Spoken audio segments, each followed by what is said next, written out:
Hello, നിന്റെ പൈസ ഞാൻ തരടാ. നീ ഞങ്ങൾക്ക് 2 ദിവസം കൂടി സമയം താ. എനിക്ക് ഇന്ന് വൈകിട്ട് എത്താൻ പൈസ തരാണ്ട്. അത് പൈസ ഇട്ടിട്ട് എനിക്ക് എന്തായാലും തരും. ഏ ഹലോ ഹലോ, ഞാൻ വരുന്നു.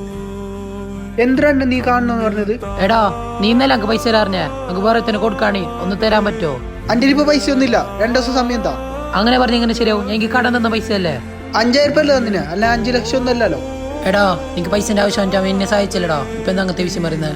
എന്താ എന്ത് പ്രശ്നം? പ്രശ്നമൊന്നുമില്ല. എനിക്ക് ആ പൈസ കൊടുത്തിന്. ഇപ്പൊ തീർച്ചയായും മറ്റേ പൈസ കേൾക്കുന്നു.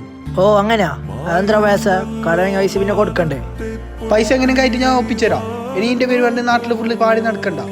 ഇനി ഇന്നത്തോടെ ഫ്രണ്ട്ഷിപ്പ് കഴിഞ്ഞ് പോട്ടാ. പൈസന്റെ പേരിൽ എത്ര ആളെ വിരിഞ്ഞിന്? അത് നീ കാര്യമാക്കണം. എന്ത്രജു മനുഷ്യന്മാരിൽ ഇങ്ങനെ. പിന്നൊരു കാര്യം, നീ അധികം വിശ്വസിക്കുന്നവരായിരിക്കും ഞാൻ ചതിക്കുന്നത്. അത് നീ ഓർക്കണം. അതൊക്കെടാ, നീ പറഞ്ഞ ശരി തന്നെ.